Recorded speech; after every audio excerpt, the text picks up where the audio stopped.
தங்கத்தின் விலை சவரனுக்கு 560 ரூபாய் உயர்ந்துள்ளது. சென்னையில் ஆபரண தங்கம் கிராமிற்கு 70 ரூபாய் அதிகரித்து 13,370 ரூபாய்க்கு விற்கப்படுகிறது. ஒரு சவரன் 1,06,960 ரூபாய்க்கு விற்பனையாகிறது. வெள்ளியின் விலையில் இன்று மாற்றமில்லை. சென்னையில் 1 கிராம் வெள்ளி 240 ரூபாய்க்கும் 1 கிலோ 2,40,000 ரூபாய்க்கும் விற்பனை செய்யப்படுகிறது.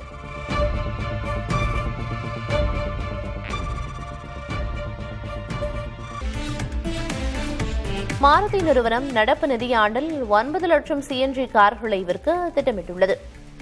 இது முந்தைய ஆண்டை விட 30 விழுக்காடு அதிகமாகும். சிஎன்ஜியில் இயங்கும் சிறிய கார்கள், வேன்களுக்கு இருந்து வரும் வரவேற்பு எஸ்யூவி ரக கார்களுக்கும் அதிகரித்திருப்பதாக மாருதி மூத்த அதிகாரியான பார்த்தோ பானர்ஜி தெரிவித்தார். மேற்காசிய போருக்கு பிறகு எரிபொருள் விலையேற்றம் காரணமாக சிஎன்ஜி வாகனங்களுக்கான தேவை அதிவேகமாக அதிகரித்துள்ளதாக பானர்ஜி குறிப்பிட்டார். கடந்த மாதத்தில் மாருதி சுசுகி நிறுவனத்தின் மொத்த விற்பனையில் சிஎன்ஜி வாகனங்களின் பங்களிப்பு மட்டும் 42 விழுக்காடாக இருந்தது குறிப்பிடத்தக்கது. மீண்டும் தனியார் பால் விலை ஏற்றப்பட்டுள்ளதால் ஆவின் பாலை பொதுமக்கள் அதிக அளவில் நாடுவதாகவும் இதனால் தமிழ்நாட்டில் ஆவின் பாலுக்கு தட்டுப்பாடு ஏற்படும் அபாயம் உள்ளதாக தமிழ்நாடு பால் முகவர்கள் நலச்சங்க தலைவர் பொன்னுசாமி தெரிவித்திருக்கிறார். நெருக்கடியை தவிர்க்க தமிழ்நாடு அரசு பால் உற்பத்தியை உடனடியாக அதிகரிக்க நடவடிக்கை எடுக்க வேண்டும் என அவர் வலியுறுத்தினார். ஆரோக்கியா, திருமலா, ஹெரிடேஜ் உள்ளிட்ட தனியார் நிறுவனங்கள் பால் மற்றும் தயிர் விலையை லிட்டருக்கு 2 ரூபாய் முதல் 4 ரூபாய் வரை உயர்த்தியுள்ளன. நிகழாண்டில் 2வது முறையாக இந்த விலை உயர்வு அமலாகியுள்ளது. பால் விற்பனை விலையை தனியார் நிறுவனங்கள் ஏற்றும் நிலையில் முகவர்களுக்கான கமிஷனை உயர்த்த முன்வரவில்லை என்றும் அவர்கள் குற்றஞ்சாட்டினர். இயற்கையின் கொடையான பள்ளிக்கரணை சதுப்பு நிலத்தை அழிக்கலாமா என பாட்டாளி மக்கள் கட்சித் தலைவர் அன்புமணி ராமதாஸ் கேள்வி எழுப்பியுள்ளார். இது தொடர்பாக வீடியோ வெளியிட்டுள்ள அவர் 1 லட்சம் கோடி செலவழித்தாலும் உருவாக்க முடியாத இயற்கையின் வரம் பள்ளிக்கரணை சதுப்பு நிலம் என தெரிவித்துள்ளார். ஆனால் இத்தகைய பொக்கிஷத்தை ஆக்கிரமித்தும் குப்பைகளை கொட்டியும் கட்டுமானங்களை நிகழ்த்தியும் அழிக்க துடிக்கிறது ஒரு கூட்டம் என அன்புமணி ராமதாஸ் குறிப்பிட்டுள்ளார். பள்ளிக்கரணை சதுப்பு நிலத்தை ஏன் பாதுகாக்க வேண்டும்? அந்த நிலம் இல்லாவிட்டால் சென்னை மாநகரம் என்னவாகும் என்றும் அன்புமணி ராமதாஸ் அந்த வீடியோவில் விளக்கியுள்ளார்.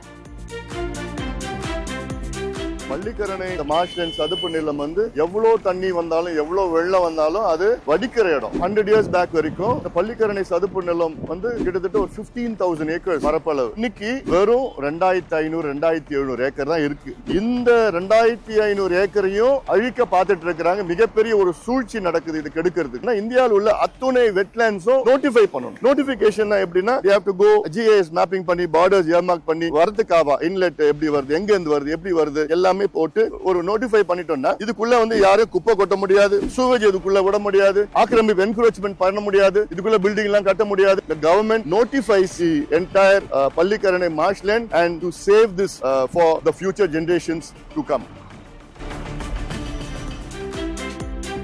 திருவாரூரில் மும்முனை மின்சாரத்தை முறையாக வழங்காததால் பல்வேறு இன்னல்களை சந்தித்து வருவதாக விவசாயிகள் வேதனை தெரிவிக்கின்றனர்.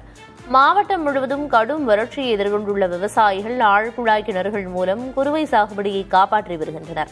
அரசு 18 மணி நேரம் மும்முனை மின்சாரம் வழங்குவதாக கூறும் நிலையில் தங்களுக்கு நாளொன்றுக்கு 14 மணி நேரம் மட்டுமே மின்சாரம் கிடைப்பதாக விவசாயிகள் குற்றம் சாட்டியுள்ளனர். அடிக்கடி ஏற்படும் மின்தடை மற்றும் குறைந்த மின் அழுத்தத்தால் மோட்டார்கள் பழுதாகி வரும் நிலையில் கொடுக்கப்படும் மின்சாரத்தையாவது தடையின்றி வழங்க வேண்டும் என அவர்கள் கோரிக்கை விடுத்துள்ளனர். இதுகுறித்து திருவாரூர் மாவட்ட மின்வாரிய உயரதிகாரிகளிடம் கேட்டபோது விவசாயிகளின் குற்றச்சாட்டு குறித்து உரிய நடவடிக்கை எடுக்கப்படும் என தெரிவித்தனர்.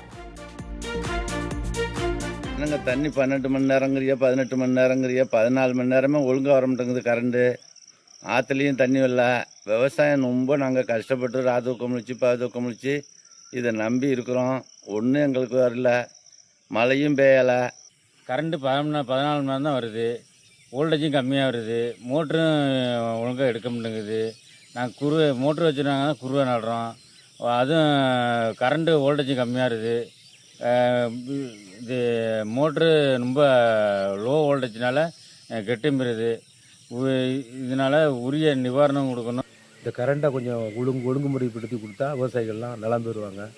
இப்போ எல்லாம் கொள்ளையிலேயே இருக்க மாதிரி இருக்குது. குடிநீர் பிரச்சனையும் இப்போ ரொம்ப பிரச்சனையாக உள்ளது. கரண்ட் இருந்தால் கொஞ்சம் நல்லா இருக்கும். சென்னை பூவிருந்தவல்லி அரசு மருத்துவமனையில் ஒரே நேரத்தில் 10க்கும் மேற்பட்ட நோயாளிகள் அடுத்தடுத்து வந்த நிலையில் மேல் சிகிச்சைக்கு கொண்டு செல்ல ஆம்புலன்ஸ் பற்றாக்குறை நிலவியதாக குற்றச்சாட்டு எழுந்துள்ளது. நோயாளிகள் நீண்ட நேரம் காத்திருக்கும் சூழல் உருவானதாக தெரிவிக்கின்றனர்.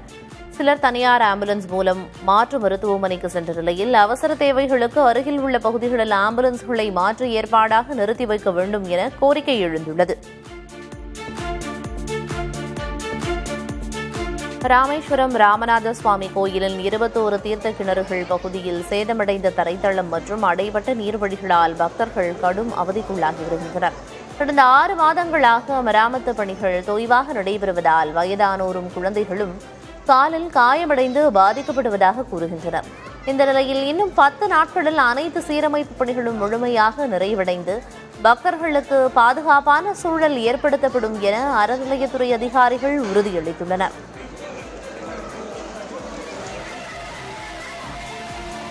மானாமதுரை முத்துமாரியம்மன் கோயிலில் 159 ஆண்டுகளாக தொடர்ந்து வரும் பாரம்பரியமான மஞ்சள் தண்ணீர் திருவிழா உற்சாகமாக நடைபெற்றது. முறைப்பையன்கள் மற்றும் முறைப்பெண்கள் மீது உறவினர்கள் ஒருவரையொருவர் தேடி தேடி மஞ்சள் தண்ணீரை ஊற்றி மகிழ்ந்தனர். வெளியூர் மற்றும் வெளிநாடுகளிலிருந்தும் ஏராளமானோர் வந்து பங்கேற்ற இந்த விழா உறவுகளை புதுப்பிக்கும் ஒரு தனித்துவமான திருவிழாவாக கொண்டாடப்பட்டது.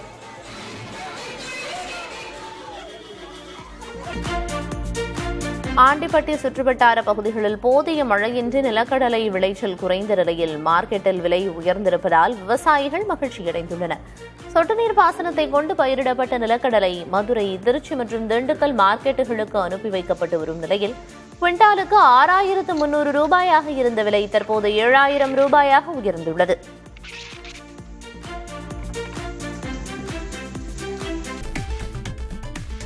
மூன்றாவது சீசன் பிரீமியர் லீக் கிரிக்கெட் தொடரில் வெள்ளியனூர் மோஹித் கிங்ஸ் அணி சாம்பியன் பட்டத்தை தக்க வைத்துக் கொண்டது. இறுதிப் போட்டியில் மாஹே ஸ்ட்ரைக்கர்ஸ் அணியை எதிர்த்து விளையாடிய வெள்ளியனூர் அணி 51 ரன்கள் வித்தியாசத்தில் வெற்றியை வசப்படுத்தியது. இப்போட்டியின் ஆட்ட நாயகனாக வெள்ளியனூர் அணியின் அமன்கான் தேர்வு செய்யப்பட்டார்.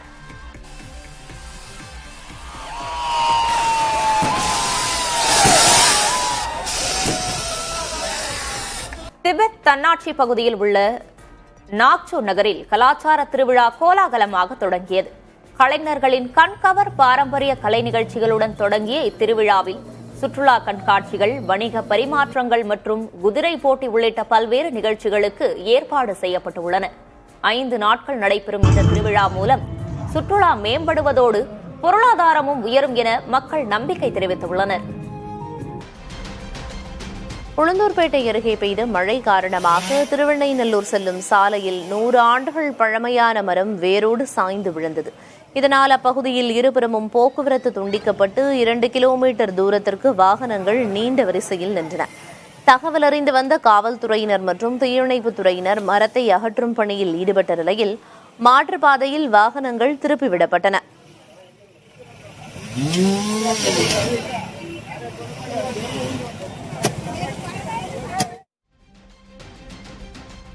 கன்னியாகுமரி மேற்கு பகுதியில் மீன்பிடி தடைக்காலம் முடிய இன்னும் 5 நாட்கள் உள்ள நிலையில் தேங்காய்பட்டணம் துறைமுகத்திலிருந்து சில விசைப்படகுகள் சட்டவிரோதமாக ஆழ்கடலுக்கு சென்றதாக குற்றச்சாட்டு எழுந்துள்ளது. விதிமீறலில் ஈடுபட்டவர்கள் மீது கடும் நடவடிக்கை எடுக்க வேண்டும் என மீனவர்கள் கோரிக்கை விடுத்துள்ளனர். இதுகுறித்து விசாரணை நடைபெற்று வருவதாக மீன்வளத்துறையினர் தெரிவித்துள்ளனர்.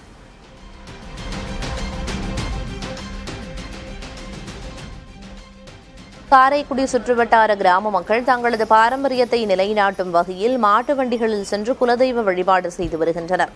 மதுரை அழகர் கோயிலில் நடைபெறும் ஆடித் திருவிழாவின் முக்கிய நிகழ்வான திருத்தேரோட்டம் வரும் 29ஆம் தேதி நடைபெறவுள்ளது. இதையொட்டி மாட்டு வண்டிகளில் குடும்பமாக அவர்கள் கோயிலுக்கு பயணம் செய்கின்றனர். அழகர் கோயிலை வந்தடையும் பக்தர்கள் சாமி தரிசனம் செய்துவிட்டு கிடா வெட்டி வழிபாடு செய்ய உள்ளனர். தலைமுறையாக தொடரும் இந்த பயணத்தில் வெளியூர்களில் வசிக்கும் மக்களும் பங்கேற்கின்றனர். தூத்துக்குடியில் கடலுக்கு சென்று மாயமான 2 சிறுவர்கள் சடலமாக மீட்கப்பட்டுள்ளனர். தருவைக்குளத்தைச் சேர்ந்த சிறுவர்கள் 6 பேர் பொழுதுபோக்கிற்காக கடலுக்குள் ஃபைபர் படகில் சென்றபோது நடுக்கடலில் படகு பழுதானது. படகில் இருந்தவர்களில் 4 பேர் பத்திரமாக கரை திரும்பிய நிலையில் 2 சிறுவர்கள் மட்டும் கரைக்கு திரும்பவில்லை.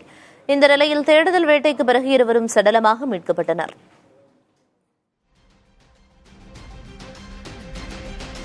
திருச்சி மாவட்டம் முசிறி அருகே உள்ள ஏலூர்பட்டி சுங்கச்சாவடியில் ஊராட்சி அனுமதியின்றி குடிநீர் இணைப்பை ஏற்படுத்தி தண்ணீரை பயன்படுத்தியதாக கூறி கிராம மக்கள் சுங்கச்சாவடியை முற்றுகையிட்டனர். இதனால் அப்பகுதியில் பரபரப்பு ஏற்பட்டது. தகவல் அறிந்து வந்த காவல்துறையினர் பேச்சுவார்த்தை நடத்தி உரிய நடவடிக்கை எடுப்பதாக உறுதியளித்ததை தொடர்ந்து போராட்டம் கைவிடப்பட்டது.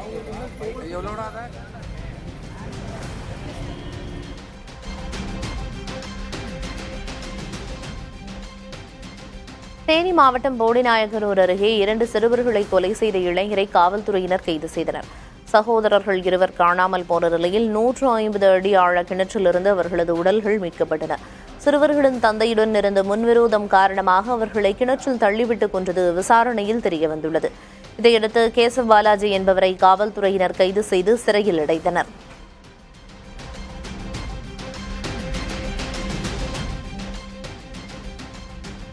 தமிழ்நாட்டில் கடந்த 6 மாதங்களில் 19 காட்டு யானைகள் உயிரிழந்திருப்பதாக வனத்துறையினர் ஆய்வில் தெரியவந்துள்ளது. இதில் 18 யானைகள் இயற்கையான முறையிலும் 1 யானை விபத்திலும் உயிரிழந்திருக்கின்றன. அதிகபட்சமாக நீலகிரி, முதுமலை மற்றும் ஈரோடு, சத்தியமங்கலத்தில் தலா 8 யானைகள் உயிரிழந்திருப்பதாக தெரிவிக்கப்பட்டுள்ளது.